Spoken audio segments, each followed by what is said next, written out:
Assalamualaikum. My name is Balqis binti Zamri from MLG 1204C. I will be presenting my proofreading analysis. So this is the table of content where I will be presenting the introduction of my document, some of the errors that I have categorized to content error, context error, and language error, and also the overall conclusion that I've made throughout this analysis.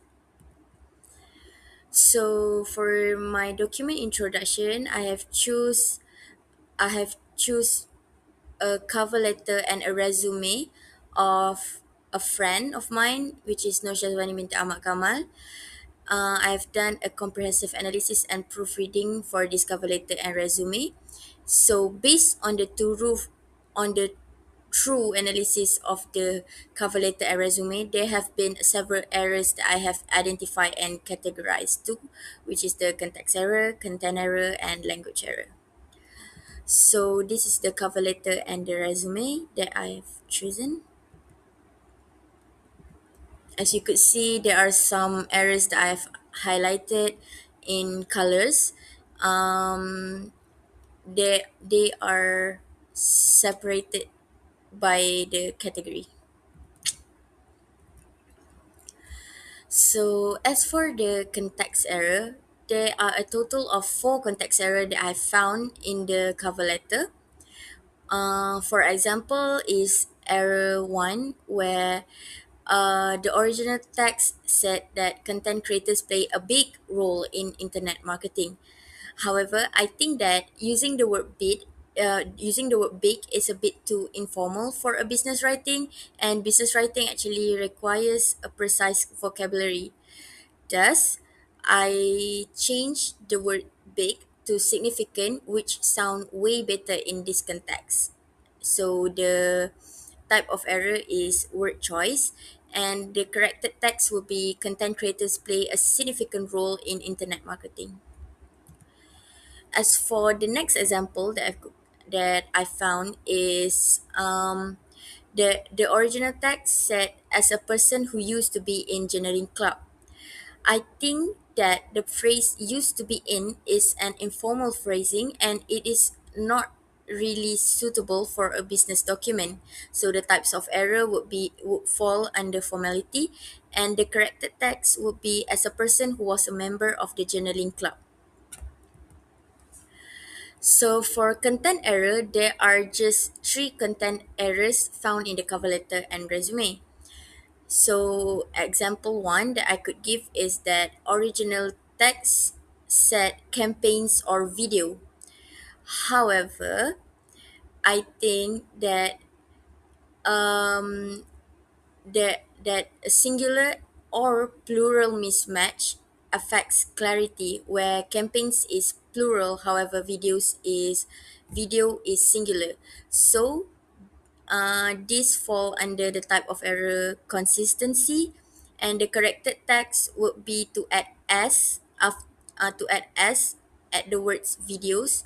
So the corrected text will be campaigns or videos. As for the next example of content error is managed to get 40% growth. I think that managed to get is vague. So using a stronger verb sounds much better for resume and it improves the clarity. So the corrected text would be achieving 40% growth. I change managed to get to achieving.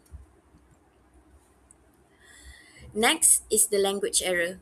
So for language error, there are a total of 7 language errors found in the cover letter and resume. So for example, 1, I found the word YouTube has not followed the official spelling, where the official spellings the official spellings for YouTube, the letter T should be capitalized. So I changed the capitalization of the word YouTube. The second example is as someone who has passionate digital storyteller. These types of error falls under sentence structure, where the word has and noun phrase is incorrect. The word has must be followed by a description of an object, and it cannot describe identity. So the corrected text would be as a passionate digital storyteller, which sound way more better than the original text. So for the overall analysis, the author actually did a great job with the content of the resume, and most of the information is relevant and the flow of the resume is organized. Most of the sentence that are said is crystal clear in the cover letter and resume, so it is easy to read and understand by the audience. And the tone that are used is neutral and professional, suitable for the context of this document, which is a business document. However, there are some of the errors that I have detected by me, and also with the help of proofreading software that I've used.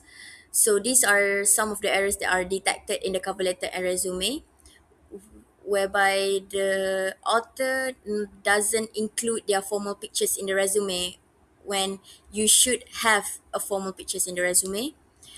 There is also sentence structure errors, parallel structure errors, verb form, preposition, capitalization, pluralization, and article errors that are found in both the cover letter and the resume. So, for the overall conclusion, I think that the author has a good comprehension of English. However, the author actually needs to improve their vocabulary to use the perfect word choices for a formal writing. And by improving this and doing a detailed checking before submitting any documents, the author actually could be an even better writer. So, that's all for my presentation. Thank you.